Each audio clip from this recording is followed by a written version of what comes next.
Так, урматтуу туугандар, саламатсыздарбы?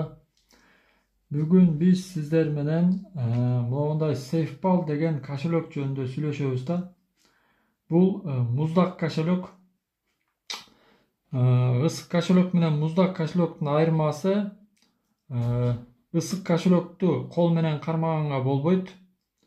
Ал эми муздак кошелекту кол менен кармаса болот да. Айырмасы ошол. Так, мен бул SafePal деген кошелекту Москвадан заказ бергем. Москвадан 2 жумада доставка кылып беришти. Баасы 7000 сом, доставкасы менен 8000 сом болду да. Бүгүн мага жеткизип беришти. Так. Бул SafePal деген кошелекке любой криптовалютаны салып койсо болот. Мисалы үчүн Trust Wallet'ке любой криптовалютаны салып койсо болот да, туурабы? Буга деле ошондой да, любой криптовалютаны салып койсо болот. Так, мага ушул кошелекту доставка кылып беришти. Анан ушул кошелек менен кошо моундай бир нерсени кошуп беришти да. Бунун ичинде эмне экенин мен билбейм. Азыр ачып көрөм, сиздердин көзүңүздөрчө. Бул SafePal деген кошелекту Москвадагы Sunscript деген магазинден сатып алдым. Мына жазылып турат могу жерде Sunscript деп. Ушул Sunscript деген магазинде Москвада только оригинал кошелектерди сатышат да. Подделка сатышпайт. Ошон үчүн мен ошол Москвадан заказ бердим.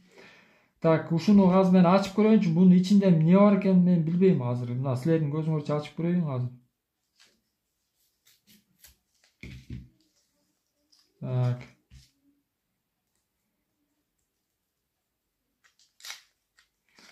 Так, шоколад бар экен, шоколад берип жибериптир. Мынакей. Шоколад бар экен, шоколадты анан жейбиз. Так, бияка коюп коелу. Так, урматтуу партнерлор, азыр мына мен сиздердин көзүңүздөрчө мына ушул SafePal деген кошелекту ачам менчи. Мына пленкасын бычак менен кезип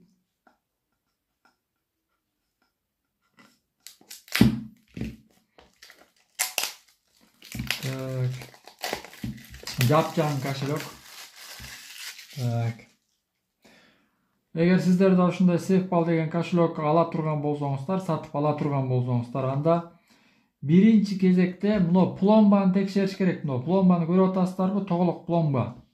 Эгер бул пломба кезилген болсо, мисалы ортосу кезилген болсо, же кайра киреленген болсо, повторно мисалы, пломбаны алып туруп кайра дагы бир жолу киреленген болсо, анда ал кошелекту колдонгонго болбойт да. Түшүндүңүздөрбү? Пломба бузулдубу, значит кошелек да бузулду. Пломбасы бузулган кошелекту колдонгонго болбойт. Мына азыр сиздер көрүп атасыздар, мына пломбасы бардыгы нормальный, мына жапжаңы көрдүңүздөрбү? Жапжаң кошелек. Пломбасы кезилген эмес, мына. Сиздердин көзүңүздөрчө мен ушул кошелекту азыр пломбаны бычак менен кезем мынакей. Кол менен деле алып салса болот экен.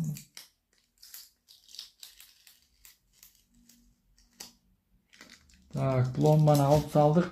Так. Эми кошелекту ачабыз, бисмилля деп туруп. Пломбасы бузулган жокпу, значит бул жапжаңы кошелек. Мына моундай эле ачыш керек да.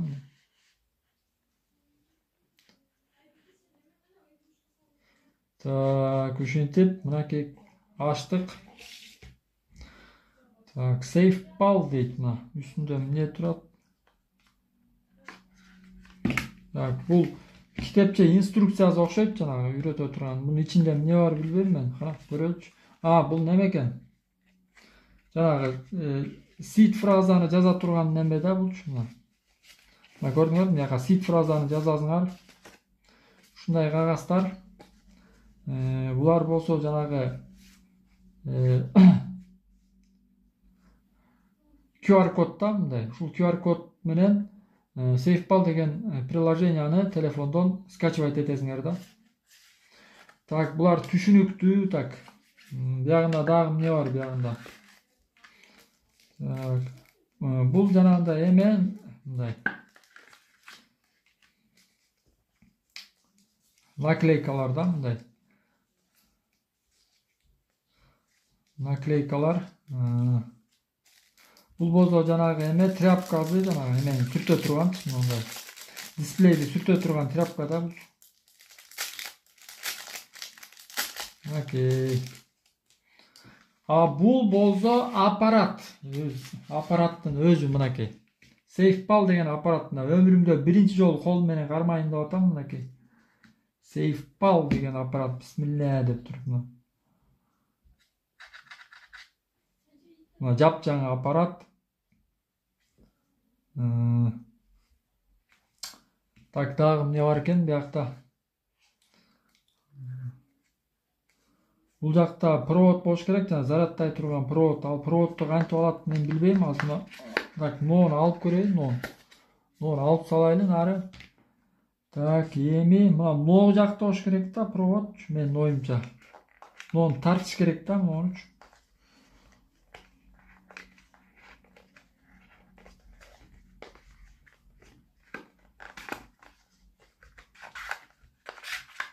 Так, ушунун ичинде болуш керек да провод. Мынакей провод, мынакей. Зарядтай турган провод. Бул кошелекту зарядтай турган провод да мына. Нону бияка салабыз, мына SafePal могу жагына салабыз, мына радиомду көрдүңөрбү, ушул жака салабыз да, зарядтап коебуз да. Ушинтип туруп, анан биякты зарядканын головкасына салып туруп, зарядтай берсек болот мынакей. Так, ушундай.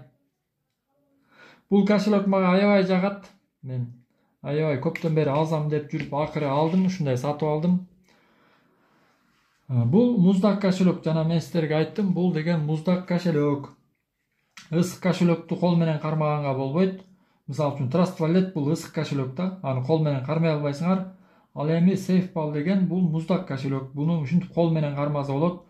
Бул SafePal'дын ичине биткоин салсаңыздар болот, MCN салсаңыздар болот, любой криптовалютаны салып койсоңуздар болот да. Ушундай кошелек мага аябай жагат.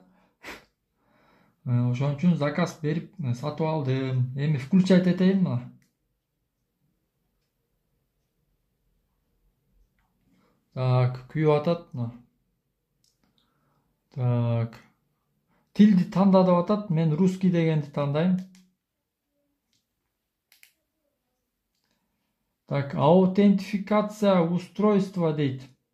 Аутентификация деген бул мындай жаңы ушундай кошелекту аутентификация кыл деп атат да мындай.